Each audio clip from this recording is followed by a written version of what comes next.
We're back with a brand new episode of Cedric Maxwell Podcast. I am Josue Pavone alongside Cedric Maxwell. Man, this Celtics team, I guess the plot thickens, right? You got Robert Williams, a torn meniscus, but in the meantime, the Boston Celtics have a matchup against the Miami Heat. But before we get into all that, Max, I got to ask you about the slap heard across the world, man. Will Smith going on stage at the Oscars and slapping my man Chris Rock, man. I'm a huge Chris Rock fan. He's one of my favorite comedians. I'm also a big fan of Will Smith as an actor and just someone who I've watched growing up. And to be honest with you, Max, to be completely honest with you, I hated that these two, that had to be these two, right? But man, what's your reaction? Because one of the first things that crossed my mind is what's Max going to say about all this? First, I thought it was just staged, and even after he slapped him, it still kind of looked so staged. Like, it really didn't look like a real slap. But then I started to get a feel for it when they started to show people later on in the audience, and there were women who were holding their mouths, and I think they showed The Rock, and The Rock was looking like, what the hell was that? And so I think he did the people's really eyebrow. Crazy how it happened. More the timing of it couldn't be more better for the city of Boston, since Chris Rock's first performance is going to be here in Boston at the comedy show at the Wilbur, and everybody is hyped up about that. So I'm sure Boston's going to get national coverage. And I heard the prices for the Chris Rock show have actually gone sky high now. So it was already sold out, but it's going to be even crazier. Yeah, it's crazy because before the award show, I want to say the cheapest ticket was about $85. Now I want to say it's like $190. So yeah, there was a significant leak there. Well, I think from Chris Rock's standpoint, I mean, financially, it's only going to help the show if it needed help already. Yeah, but come on, Max. You don't want to be 20 years removed. From a financial standpoint. No, did I like it? Did I like to see two black men squaring off in that kind of situation, making a mockery of what brotherhood should be? No, I absolutely hated that. And gosh, it was just so crazy. And it only could happen in Hollywood, where you think about somebody come up at an award show. And you remember when, I want to say it was Kanye West jumped on the stage and took an award from somebody. I said, she didn't deserve this, but that should go to somebody else. But Hollywood gets those kind of crazy acting. I know, Mo. The whole Kanye thing, I used to say, well, it was MTV. It was still wrong, but at least it wasn't one of these. But this is the Oscars, man. This is Will Smith's shining moment. His first one, Best Actor, which is a prestigious award that they get handed out towards the end of the show, and he was in tears, man. Of course, I can't imagine. Let me ask you this: embarrassed he must have felt. Is it going to help the production of the movie itself? Is the movie going to get that much more notoriety? And I know I'm not saying talking about violence, but both of those things. Will Smith's that movie's going to get more hype, and Chris Rock's show is going to gain more money.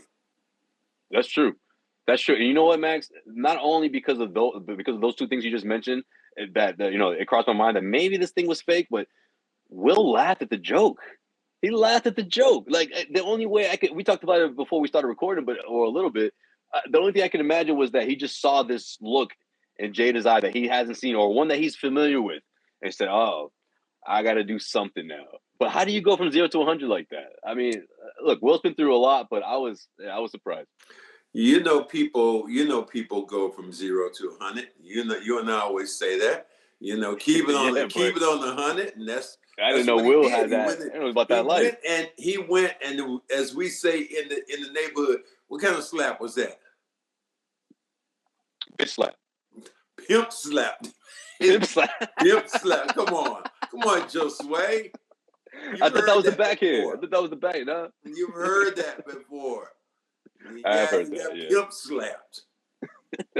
So the reason I say that about it was ugly. It was uncalled for. Now with the other notoriety, I think there's people of the clergy. They want to come here. They want to bring Will Smith and sit him down with Chris Rock, and they The want to have Academy? a forum which is going to highlight it that much more. I don't think that you're not going to squash it. They both made statements about being sorry. What else can you get? Was the joke too far? You take it too far? It's a comedian. It's a comedian. Agreed. It's a joke. G.I. Jane. Most people didn't even probably know what the hell that meant because they didn't remember the movie. Yeah, it wasn't a great joke. That the young woman played in. They don't remember what the hell that was. So right. It was a joke, which was probably wasn't a joke, and you get a chance to see Chris Rock revise that joke or however it is. That's going to be the thing. How he begins the Netflix special, how right? he begins talking about this. I mean, I think if you're a comedian, you try to make a mockery of it. I mean, I wouldn't be surprised if they had a videotape with him coming out getting slapped, and and then he walks out, and the crowd is going to go ballistic. Right. But that's the thing. I don't understand how people are like, "Oh, it's disgusting for the crowd to cheer or give a standing ovation." I'm like, they're actors. What do you mean? Like, this is like the whole. This is it. Like, this is what it is. Even though art imitates real life, as like he said in his speech, and they got a taste of that and a big dose of it, I guess. It's a sad testimony to two men who have highlighted their career, who've been so good at what they've done, and now for them to be ever linked with one guy getting slapped that's always good. And I'm sure I would love to see your phone because I know that you have some kind of meme right now about what just happened. Like, it has to be all over the internet. I'm gonna share with you the good ones. All right, the next home game, I'll share with you the good ones because there's so many, man. Oh man, a lot of Celtics ones, Celtics related ones too. Like the slap, the slap, Chris Rock and Will Smith. They all have 3 roles, and you can play with. A lot of people have been doing that. Like the Celtics, the NBA, and then the slap is like the Celtics. I'm defense. sure that somebody had to have the Celtic lucky slapping maybe Kyrie. Just like, what you say? You know what? That's the one you need to make. You need to add that one to the goodness. I mean, to the mix. There's enough already for us not to even be involved in that. It's just it's going to run its course, and it'll be over pretty soon. And somebody asked me, said, "Will this affect Will Smith so far as winning the Oscar again?" I don't think so. Will Smith's a great actor, and he gets the right role. He could win an Oscar, but that happened to be a great role for him. And it was just kind of different because in that role that he played as Venus and Serena's dad, Richard, that's what he was trying to convey to the girls. Like, hey, we're not going to be violent. There's not going to be any violence. These are my girls. I'm going to get them through life. And then art imitates what? Real life, or however that goes. Yeah. He comes back and slaps him, and that wasn't cool. He went Compton and West Philly, He just went up there. That was wild, man. Max, could you ever? I can't imagine anything that could get you so upset to interrupt an award show just so you can go smack somebody. Would you ever?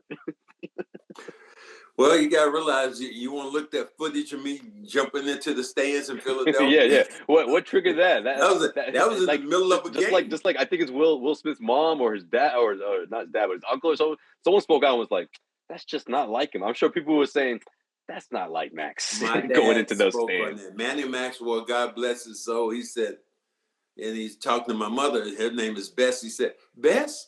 He must have said he said something to Cedric. That's not how he is, but it did happen. So I can't fault Will Smith. I can't. It's just kind of sad to see, but in today's society, because it's going to be blown up that much more, and so yeah.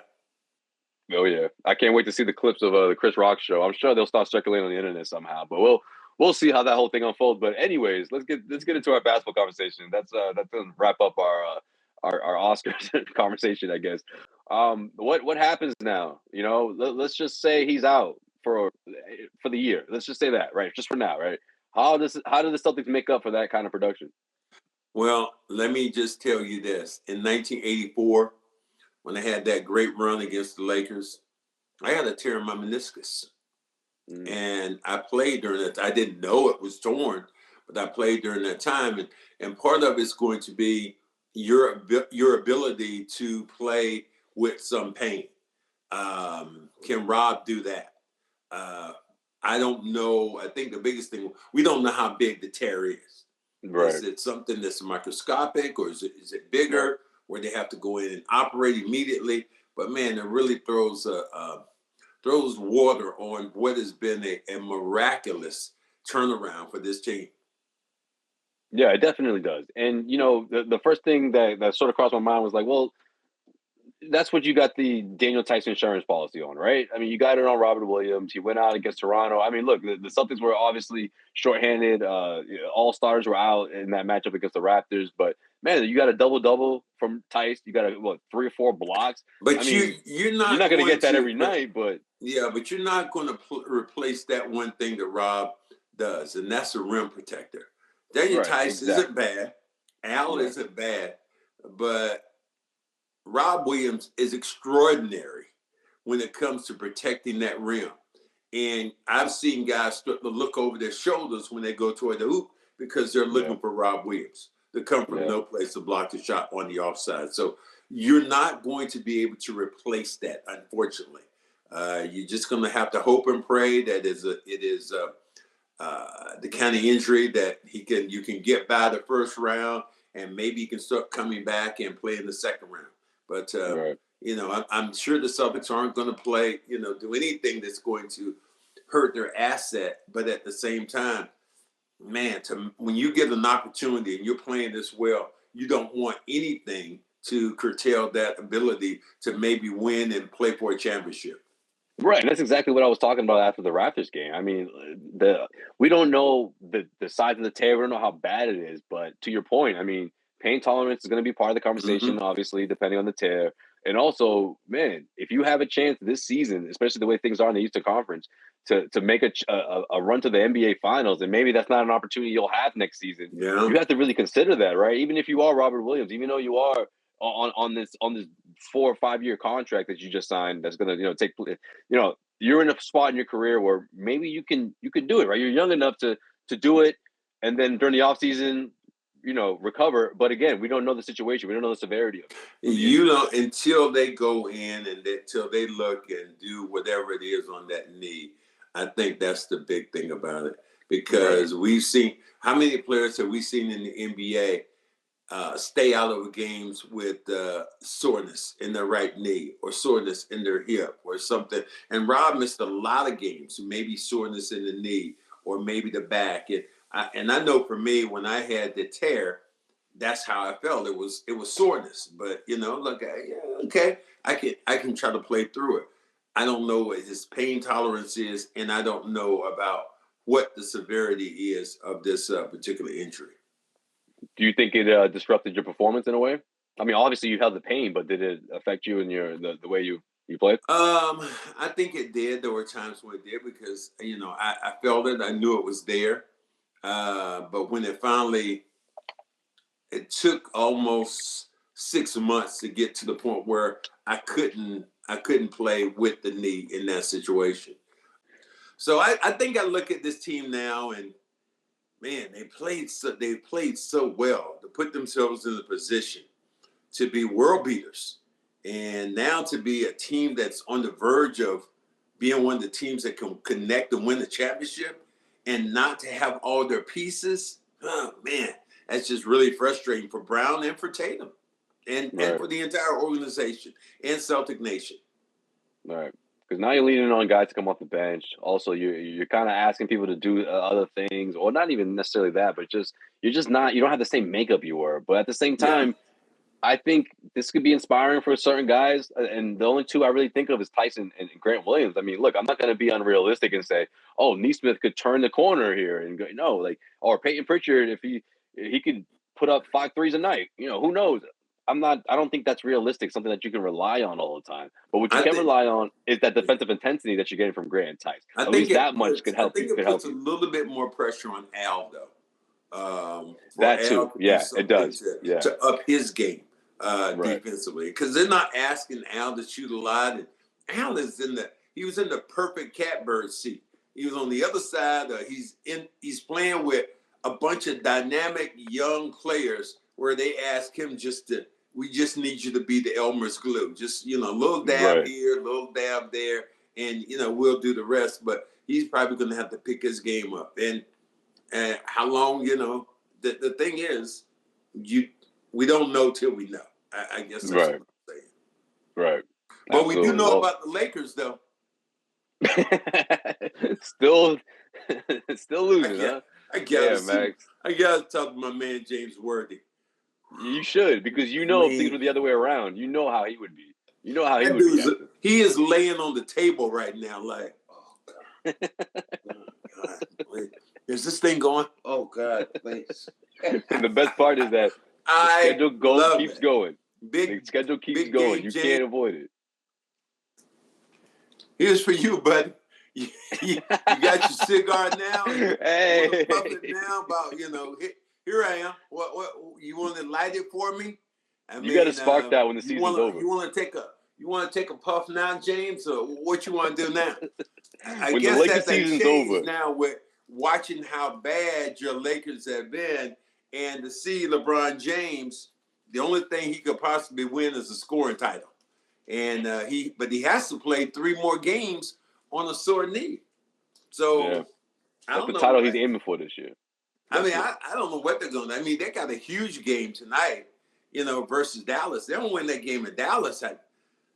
All bets are off. I don't think LeBron James is going to make the playoffs. Yeah, it might be a wrap. I'm with you, Max. Max, is this the worst? There's been super teams in the past that haven't obviously reached the championship, but is this easily the worst super team you've ever seen? I played on one my rookie year. We had JoJo White, we had Charlie Scott, we had Dave Cowens, we had John Havlicek, we had Curtis Rowe, we had Sidney Wicks, and we had Dave Beam. So we had at least I think I named about 5 of those guys who were going to be Hall of Famers, but they were old. And the year before that, they had competed against Philadelphia, and Philly barely beat them to go to the Eastern Conference Finals. So I've kind of seen this act before when you think about having an older team and them trying to do it on a nightly basis. It just doesn't work. But these guys are hovering. Well, I guess LeBron's a little bit over 30, but they're either hovering over 30 or under. LeBron's hovering. How old is LeBron? Is he 39? 36, 37? 35. He's 35. One more thing about that Will Smith thing. Why would you put that book right behind your head right now? I'll tell you why. You want to know why? Yeah. You want to know why? All right. Yeah. So this has a lot to do with, I think, why. This is why he did what he did, I think, and I'm glad you mentioned it. So the very beginning of the book, and this is a theme that carries throughout his entire career, his life, right? He always regret not standing up for his mother. His father was abusive. There was a couple of instances that happened when he was about 11 or 12, and it was something that followed him throughout his entire life. When he became a rapper, he was considered too soft, right? Oh, you soft, you don't swear. Everyone else this is a thorough community. You're not about that. So there was always that, right? And then as he got older, you're the guy that you're on the PG show, and all this. It's always been his toughness, and that's always been called to question. Fast forward to last year, he was sort of like the laughingstock of Hollywood, right? What came out between Jada and that guy August, and they have an affair, and she just put it out there on the Red Talk show on Facebook, and did in front of with Will Smith standing there, and he became a meme as he just had to sit there and listen to how his wife was in bed with another man, like this whole thing. And then this was sort of like the last straw, and I think he snapped. I just think he snapped. I think he just, and I think that's why he was so emotional when he accepted the speech, because he was just like, man, what did I just do? Like where did that come from? I think honestly, I think that's what happened, in my opinion. That's a great example. I did not read the book, and so me looking over your shoulder and seeing Ray Allen's book and Will's book and seeing my book, and I'm your book. There you go. I said that's really cool, but that connection I didn't know because I hadn't read Will's book. But he's been in so many movies that I really love. But this one really, I guess the thing with Serena and Venus, I guess that one, King Richard, I think that just great movie. That just took hold, and he was really tight with the family. And I would wonder if who I'd love to see what Richard would say about what just happened, with Will, or Venus and Serena, who they were there, who were both were there, so involved in that movie. Yeah, they were both there, and I want to say it was Serena she was a bit teary-eyed during his speech when he was up there and talking about their dad and saying how art imitates life, and he's trying to protect his fan, protect his own, and obviously Jada is a part of that. So yeah, it's interesting. I don't know. Look, to quote Chris Rock, it wasn't right, but I understand. You know what I mean? Like I get it in a sense. It had to be there was people. It had to be a buzz scrambling with the commercial. It had to be a buzz when they went to cut. Okay, and then all of a sudden people had to be in the audience going, "What the hell?" And then you had the actors going up to Will, his publicist. I think it was Denzel was giving him a little pep talk that Will shared with the crowd. But yeah, man, it was wild. I don't think that stuff was made up. I know. It did cross my mind though because he smiled a bit. But can we keep it on the 100 here? Yeah, absolutely. It's what we do here. All right, because it wasn't like what they had. Somebody said, "Be what the fuck?" It had to be that at that time. It's like, dude, even I know you. If you watched it, you had to be using those words. Oh, of course, absolutely. Like, how could you not? No matter who you are, because it's like at the end of the day, if you were really that upset, you would expect them to handle the business. You expect the TMZ to give you some rare footage of what happened during the commercial break, but no, it was right there, front and center, man. That was wild. But what are you gonna say to James Worthy, man, when the Lakers are officially eliminated? You got your script ready? What you gonna do? Send them 2 tickets to the playoff game. You better do it on radio. Somehow I got to hook up. I've been getting a call from Magic's people about coming out there on the 14th of April for his premiere. And our guy Nick Josue is supposed to be kind of figuring this thing out. But me to fly 5 hours to LA, but I don't think I'm going. I know you would go, but 5 hours, nah. What do you mean you're not going, Max? Come on, man. Josue, it would be a 3-day experience. It'd be a day to fly out there. All right, word. I'll pack my stuff. Do the event, and then a day to get back. I ain't unless they got some of them dollar bills coming out of somebody's pocket. I'm good. I mean, you would go. Come on, Max. You ain't right. What, you want me to go just for GP so I can get booed? I mean, I don't think that's going to be the case. What do you mean? You can tell your side of things. You're one of the few from the rivalry, right? From the Celtics Lakers rivalry. You're one of the few ballers in the limelight with the mic in the hand in front of the. Come on, man. You gotta talk your shit. You know what I mean? You gotta spice up this rivalry. You know what I'm talking about. You know I'm gonna get booed if I go there. But you can talk your shit. You can tell your side of the story, man. Max, you bleed green, okay? That's why he's inviting you. He's not inviting you because he's going to put you on. You know what I mean? Josue, you couldn't have said that any better. I bleed green and I love green, okay? So if somebody's coming out of their pocket represent with some green, I can go. A freebie to give him publicity? No, I'm good with that. I'm good. Oh man, I see what you did there with the green. Max, you could have been a rapper, man. I don't know, in a different life. The wordplay, I like it. Something I could have been. You gotta watch. You should at least give it a try. I know it's gonna be hard for you to watch that Lakers show on HBO, but it's not bad. Winning time. No, it's before they start winning though. This is before, man. I can't even. I can't stomach. You can't even stomach it. I can't stomach the smile and the laughter and all the stuff that goes along with the real funny part about it was that my ex-teammate I played with the Clippers for a minute, just how he was involved in Norm Nixon. And to see that that's right. He's a starting point guard. Norm Nixon's son is playing his role.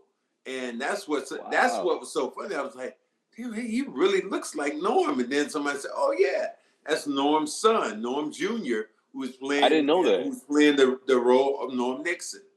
See, Max, I don't, to be full disclosure here, I don't know who the fuck Norm Nixon is. Like, this is why you could put me on to these type of, the backstory. Norm Nixon was he's Debbie Allen's husband. You don't know Debbie Allen? Debbie Allen. Sounds familiar, she was on that movie Fame at one time. She was a famous dancer. She's been on a couple of those Dancing with the Stars. You don't know it. I can't explain who it was, but her sister is Felicia Rashad, who was the Huxtables. Oh yeah. That's Claire. her sister. Yeah, Claire Felicia Huxtable. Rashad is her sister, and Debbie Allen was famous before Felicia was famous. And then him and Norm, they met together and they got married, and that's when they Yeah, right now he's nervous because he's afraid this rookie point guard is going to take his spot, but he's confident now. He's thinking they're in training camp right now. That's where they are in the show, right? So, yeah, it's good. It's not bad. It's not bad. You know me, man. I'm a historian, especially with basketball. So I love this stuff. Go back in time, learn about the rivalry. The interest level I'm finding right now with the Celtics. I mean, I don't know about you, but it's gone from I hate this team. They're bad, that. So all of a sudden now, everybody, they told me to look in the camera and say that the Celtics are going to win the championship.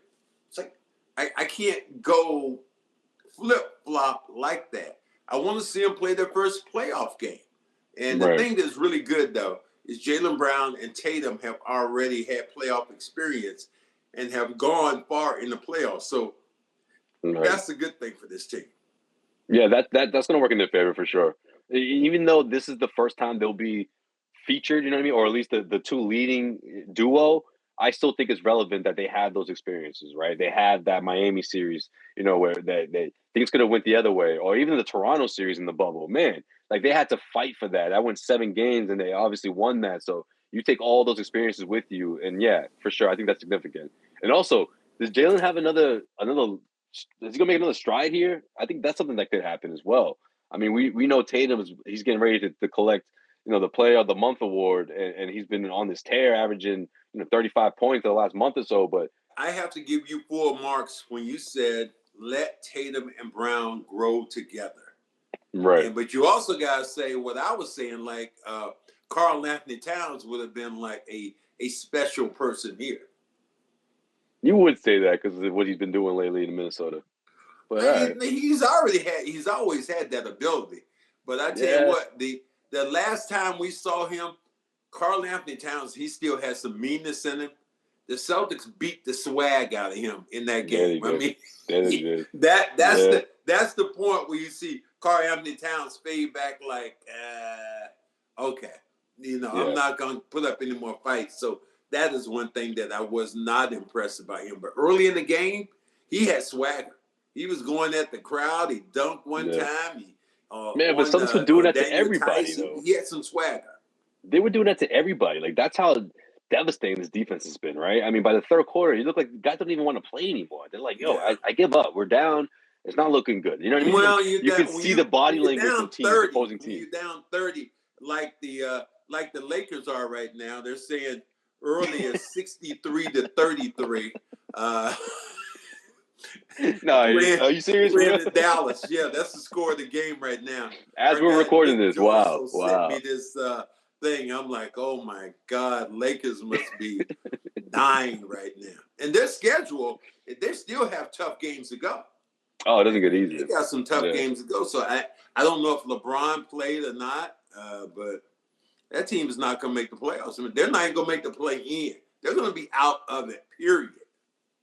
One last thing about Miami. What happened last week, the altercation during the timeout, Jimmy Butler being held back, Udonis Haslem, you got You got Spoelstra throwing a clipboard, man. That gives me flashbacks of my head coach. Was a big my head surprise. coach used to throw. My high school head coach used to throw temper tantrums. He would throw that clipboard. I'm like, whoa. Yeah. What's your reaction to that? Big surprise. That but was the biggest surprise that Spoelstra threw the clipboard. Right. With Haslam being that guy there, being the godfather, that didn't surprise me. Him and Jimmy Butler getting into it. But to see Spoelstra just almost physically look like he wanted to go and attack, that was crazy to see. I'm like, what did Jimmy Butler say that was that crazy? Right. It makes me wonder if it was something he said or if it's something that just put him over the top. Like, I've had it with this dude already. You know what I mean? Like, it was something that just But you know, the thing I say about Miami, they are who they are because of their swagger. And they need to take away that swag. The same way they did with Carl Towns. You got take away that Miami swag. Yeah, I mean, you think about those guys that they have that swagger because of Butler. They have that swagger because of Bam. But if you take that away, what kind of team do you have? Right. You know, that's why it's going to be such a huge game tomorrow night. And they're probably going to try to maybe do a few more things obviously without Rob. So how will this team adjust in probably one of the biggest games of the season? Absolutely. I can't wait. At TD Garden, back home, Jason Tatum, Jaylen Brown, both expected to make their return after the night off from Toronto. So this should be a good one. But, Max, before we get out of here, man, I got to give you props for that interview you had last week with Ray Allen, man. Like, it seems like I've seen Ray do a handful of interviews, but he's just so comfortable with you, man. You could get him to talk about anything. I mean, and of course he did talk about getting his number retired, which is, man, you've been on this campaign for years. I low key think that's what started this podcast. But pretty much since we first started this thing, you've been talking about or preaching about KG's number and Ray Allen's number going up there. We got KG already hanging in the rafters. Maybe one day we get Ray, but I love hearing what Ray had to say about it. I had to twist his arm though, Josue. It had to be he did. He avoided the first time. I saw your first attempt. You know, it's like I wasn't gonna let him get away. I asked him the question the first time. He didn't answer it. So I said, you know what? I'm gonna come back again. Ray, just stop it right now. I know you're politically correct, but how would you feel about having your jersey retired in Boston? And he started kind of rambling a little bit more, and then finally he said, yes, I would love it. It'd be absolutely an honor. So I was happy to kind of get that out there. Mm-hmm. Yeah, he gave props to the city, of course, talked about Paul Pierce. I felt like he tried to use the first attempt to go right into how they mended fences, you know, between him and KG and how things started with him and Paul. And he thought you weren't going to bring that shit back, but you brought it right back about 10 minutes later, 10 minutes after the first attempt. Nah, that's good. Just wait, what do we do? What do we do on this show? We keep it 100, bro. That's what we do here. Keep it on 100. So I was going to bring him back to where I wanted the listeners and the viewers to get a dose of who Ray was and what he wanted to do with his jersey. You know, was he opposed to pick? Because Kevin Garnett has put it out there where now, do you deny that they're going to retire his jersey? That'd be a question, Josue. It's hard to. No, I don't. I don't deny it. But when they were still beefing, a little bit of me was saying, I don't know. I don't think it was a matter of if, it was just a matter of when. And I always thought that it's going to take a while unless these two mend fences, and they have. So a while is over now, and for Paul Pierce to go out and mess my moment up when I asked him that when him and KG were embraced out there, man, it was just like, it was just like the world has stopped. And then Paul runs out in the middle. I'm like, oh, come on, get off the stage. But he didn't do it. At least he didn't do it at the same time. He waited a bit. But yeah, I'm with you. But man, when's the last time you saw the three of them hugging like that? Yeah, that's true. That I heard that somebody was saying that it was Wick who actually pushed Paul out there. So is that right? Go out there. Go out there. Be in the middle of it. Yeah, that was special, man. It was one of the coolest moments. It was just as cool talking to Ray about the beef, talking about who he was. And I always say my relationship with Ray is like no other, in the fact that it was a big three. And they've always essentially lost track of who Ray was when he left this team. Yeah. So, and he came back it's interesting how he talked about coming back and not quite sure how the crowd's going to react, and he was a little uneasy. I'm like, man, if you pull up to KG's retirement ceremony, you're not going to hear any boos, right? Come on, like, you just have to pull up. But he was rattled. He didn't know what to expect. And KG, the ringmaster that he is, he made it simple. When he said, talked about everybody, and then he said, yeah, my man Ray Allen, and then, race kind of what, and that was just, it cleared the room. It cleared the room. It's like there was all this smoke and fog that was in the room. It's like somebody came through with a giant fan and just blew all the smoke out and all the haze out. And it was just these two dudes standing like I've always wanted and I've always viewed it. You've always heard me say that. Like, look, this is what I want. This is what I want to see from these two guys. Enough. And I love when he talked to Brown, he talked to Tatum about staying together. And that was another really cool moment for me. Yeah, no question, man. One heck of a night. Great job, Max. As always, guys, follow us on social media, of course. CLNS Media here on YouTube. Subscribe to us on iTunes as well, so you get all the notifications every time we drop a new episode. And we'll check you guys next week. We always leave them saying, what do? We want all you guys to do. Keep it on the what? 100. Keep it on the 100. The 100. That got to be our line. We always got to tag out with that at the end now. That's going to be our thing. I know, but I'm never sure if you're going to do the 100 part or if it's up to me. Sometimes you give it to me, sometimes you take it. Well, sure. That's going to be our line. That's how we're going to leave this thing now. We're going to always keep it up. As usual, just wait, what we going to do? Keep it on the 100. 100. All right, man. I can't hit that note like you do. 100. All right. Later.